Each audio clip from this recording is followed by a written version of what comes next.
All right, we live. How's it going? This is Zo with Zo Knows. We got T, y'all, just an entrepreneur trying to do his best in the world. That sizes it up. Basically, we had some questions from the viewers. We're going to go ahead and address these questions, and we'll give you guys your time back. I'll tune in for the next few minutes. First question basically was,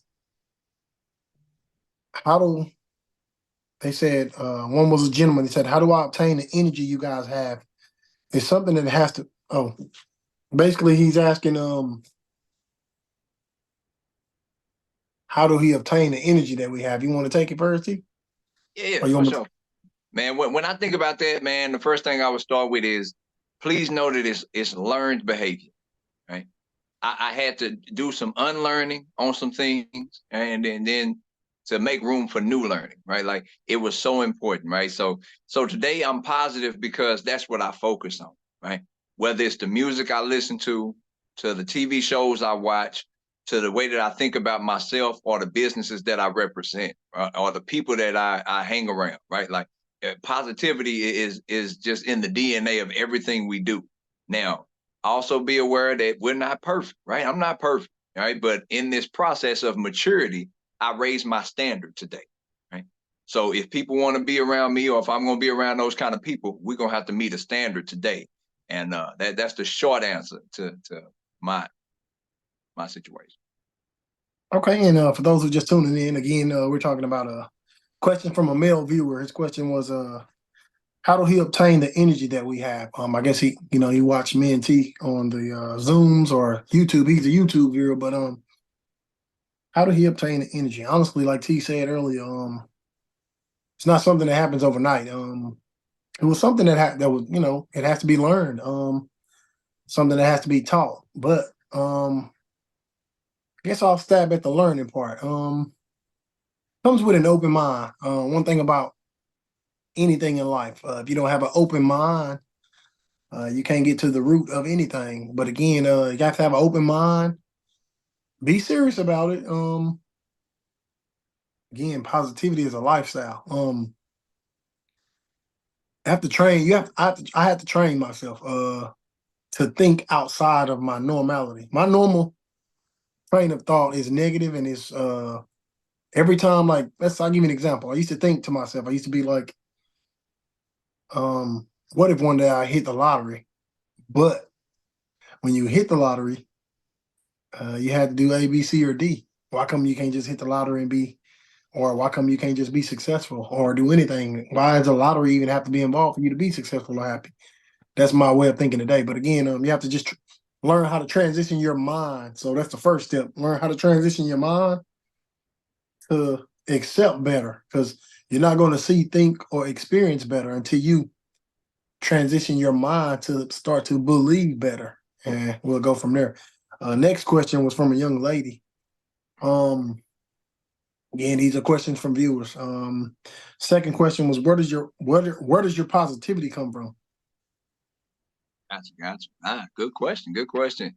So for me, when I hear that question, my positivity comes, man, from my experiences in life of doing it the other way, right? Like my positivity today is because I remember what the dark side was like, right? Like I remember, going to work and being disappointed because I didn't get what I wanted, or the position, I felt like they didn't pay me enough, or something else, right? Like it was always something. And so today, my positivity is because that's where my peace comes in at, right? Like I refuse to be anything other than all right, even though in my life I'm going through the hills and the valleys, right? There's tough times, there's tough days, there's tough moments.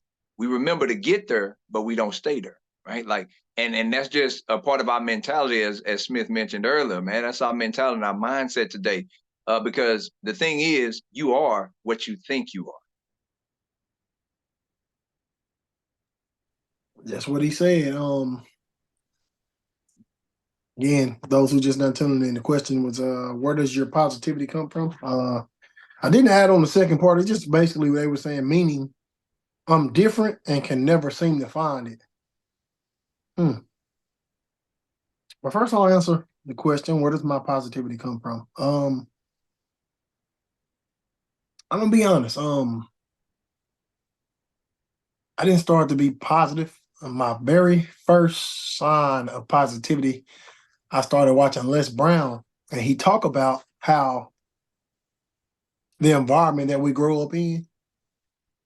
Um, he was like, it's not your fault that you grew up in this environment. So you're thinking negative, but it's not your fault. But we're not going to blame anyone. But what he taught me was to basically to start healing, because the negativity is so, you can't touch negativity or positivity. Can't touch it, right? It's something that it's like a feeling. You know what I'm saying? It's an emotion to me. Um, it's it's that's what it was at first. But now to where I am today, from back then, it's an action. You know what I'm saying? My actions has to dictate the positivity. But I'm not gonna lie to you, certain things, certain people, certain places can dictate your positivity. You know what I'm saying? You have to make sure you're in a clear place to where you can process your thoughts through. You can actually believe them. You know what I'm saying? You don't want nobody else's persuasion dictating your thoughts. And again, when I say thoughts, I'm talking about whether if you think something is positive or negative, because you can walk through hell and still have positivity. Some people walking through the hills and the valleys and still are negative. But the whole point is, again, it's a mind setting. But did I answer?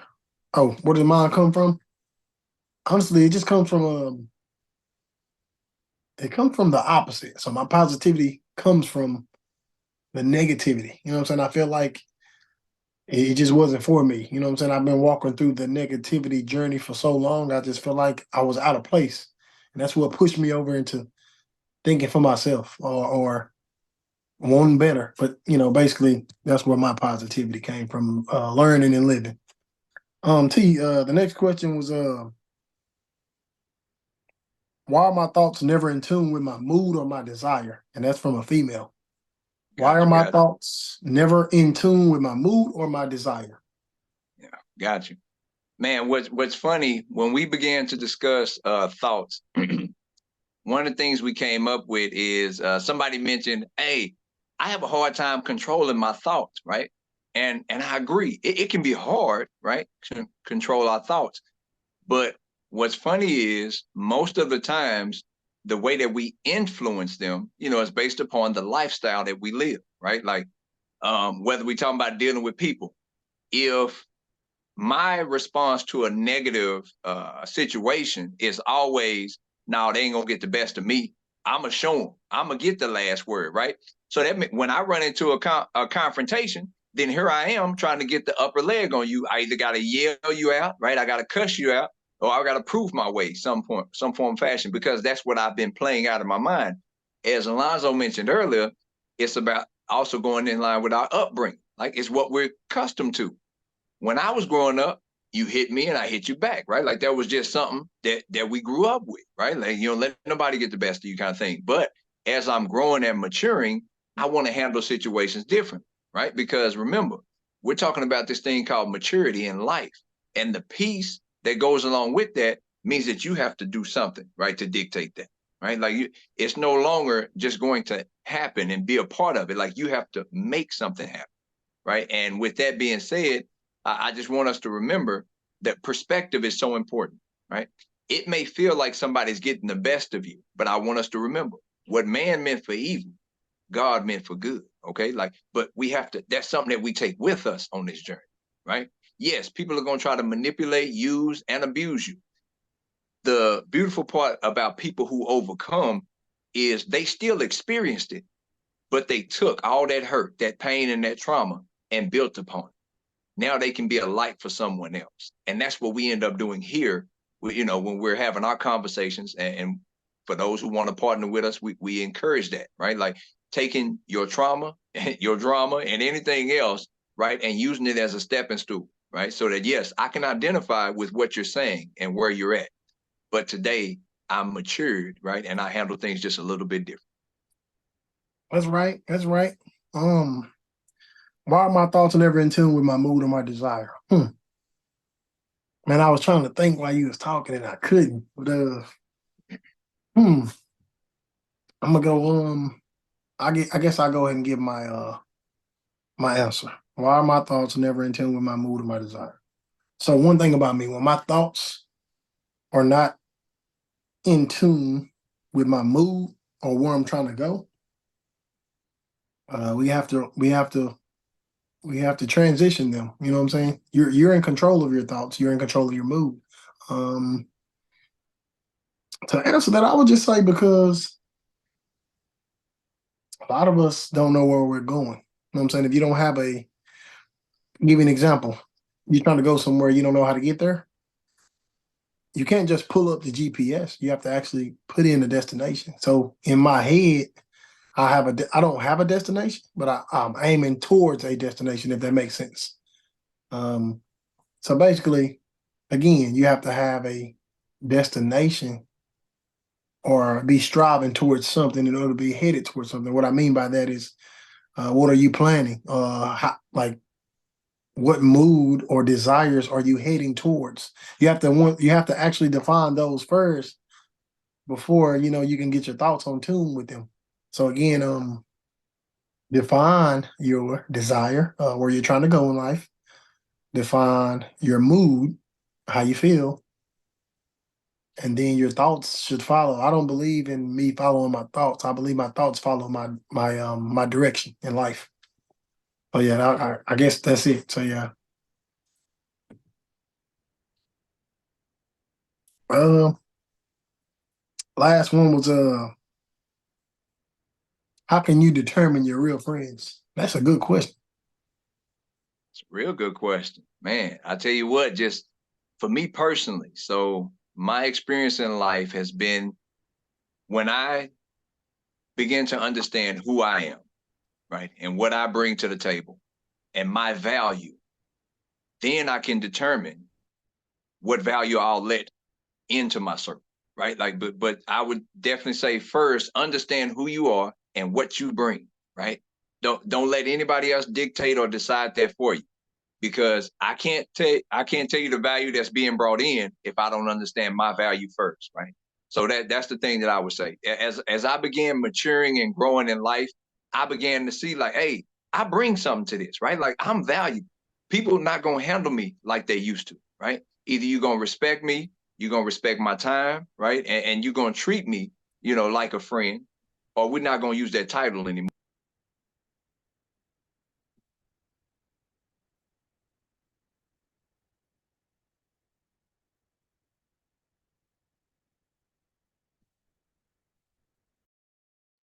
I can't hear you, bro.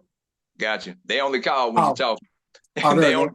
be talking now. But the important thing is remembering that as long as you learn to value yourself was the main thing. As I began to value me more, whether it's my time, the things that I do, right, and the people that I hang around me, then I have a standard, right. And everybody that comes into my life, you don't have to be perfect, but you're gonna have to be held to a standard, right. And if you're not willing to do what's necessary, right, to meet that standard, then that means you're not willing to be in a relationship with, whether we're talking about friendship, relationship as spouses, or whatever it may be. I would say continue to hold your standard, and those that want to be around you will meet that standard. Man, I never really looked at it from that point of view or that aspect. That's a good one. That's a good one.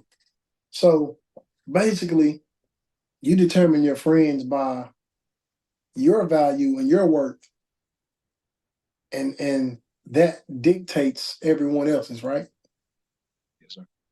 Man, that's not bad. That's not a bad view. Not a bad view at all, man. Me basically, man, I'm gonna be honest. What I was taught,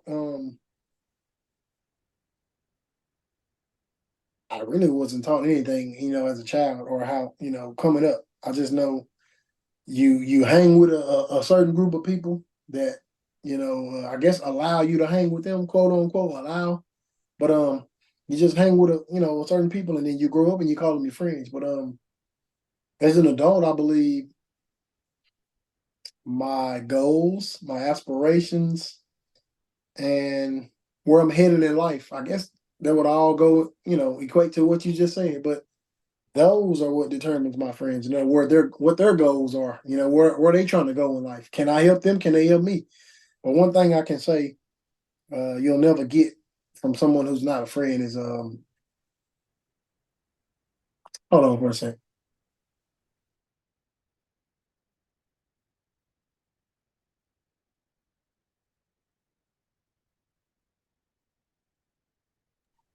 Yeah, my bad. But basically, that's a good point of view, man. That's a good point of view. Um, I'll tell you what. You talked about, you know, what determines your friends. I'll talk about what does not determine your friends. Someone that laughs at your pains, at your hurt, that's not a friend. Another person that's not your friend, I would say, when you down. I'll tell you what. I'll give you something. I'll give you something. Stop reaching out to people. Stop reaching out to people. That's another way to determine your friends. Stop calling everyone. Stop checking on them. You know what I'm saying? Erase everyone out of your memory and see, you know, who's really gonna be there for you. But that's one way I think. You had anything else to say, T? Yeah, no, I definitely think that's a good point, man, because as we've been talking more, and growing in our relationship, one of the things that became apparent, man, people always find time to do what's important to them. Right. And if I'm on, as you just mentioned, filtering out people and allowing for people to make the move, if I'm important to you, then you'll do something to make that known, right? Whether they be calling me, coming by and checking on me, or whatever it may be, right? Because similar to while we go to work, we understand that there's a priority there, right? I need to pay the bills. I appreciate that enough to get up, get my butt up when the clock go off and go to work. Same thing with relationships. You know what I mean? We need to put in that intentional effort. So yeah, no, it's spot on, man. Man, that's funny you mentioned that thing about work, man. How many people you've worked with in your life that you still talk to today?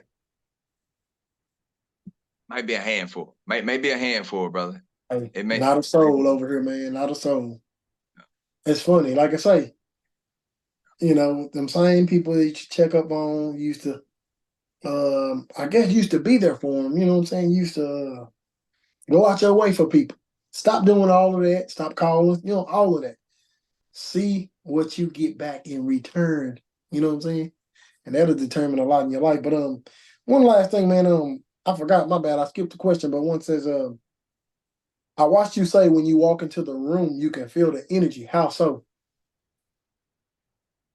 Gotcha. Man, no, definitely say. So the energy and the vibes, man, in the room is a real thing, man. And remember too, a lot of times I want us to remember, regardless of what's in there, like it matters what you bring, right?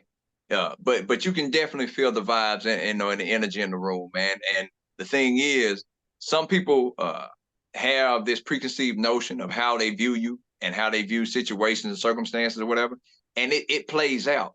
But what I want you to remember too, as I'm hearing that conversation, man, I want you to remember, like, what is your vibe like? Because you have the ability to affect and impact that room as well, right? That's one of the things that comes to mind for me.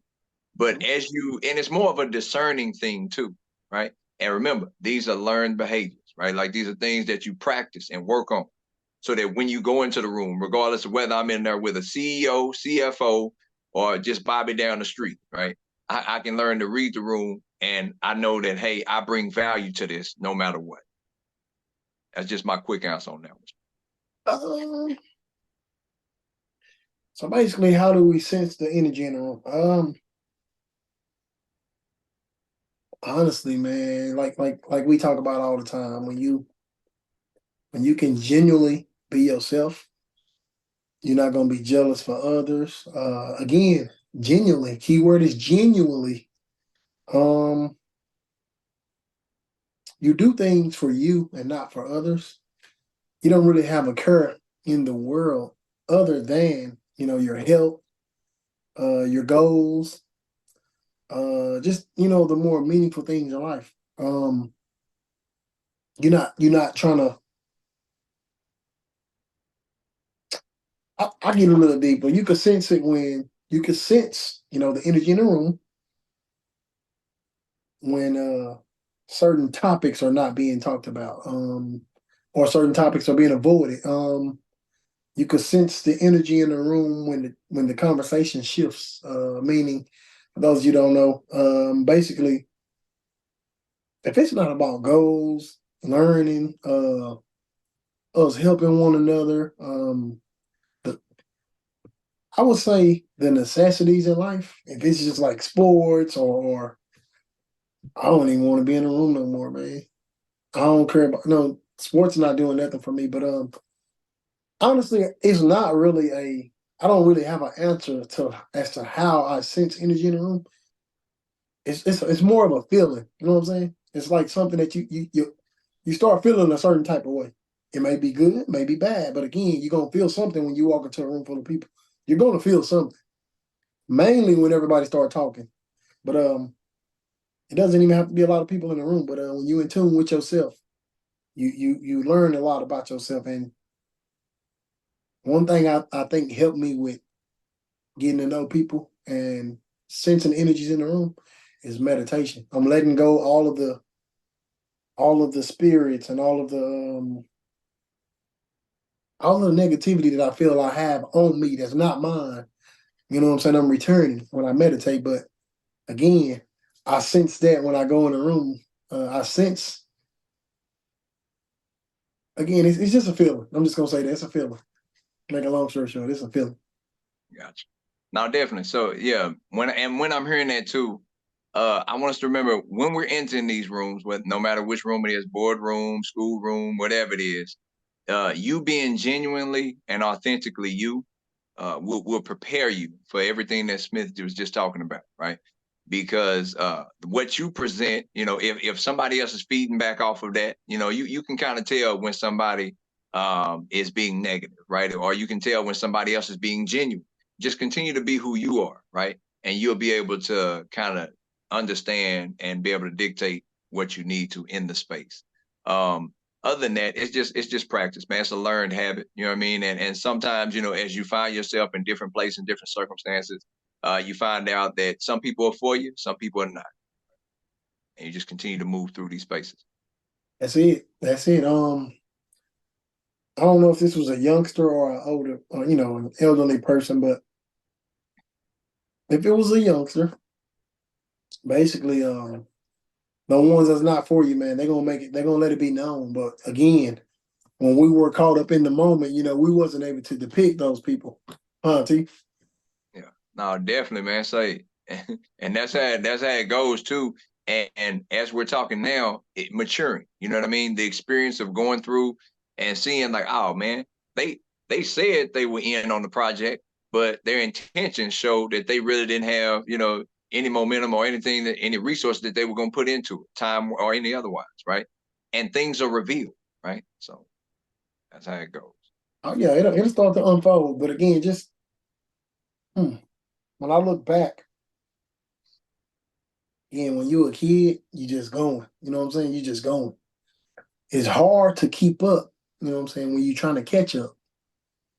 One thing I learned about is to be more patient with yourself in life. Meaning, I'm not saying uh, as far as getting the bag, go get the bag. By any means, transition getting the bag into making the bag chase you.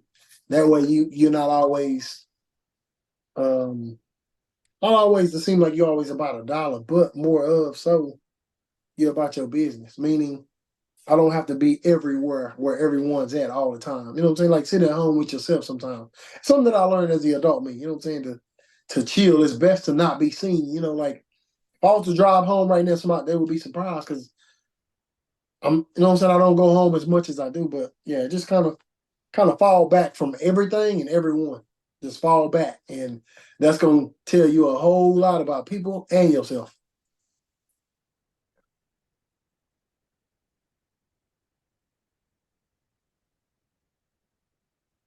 Huh?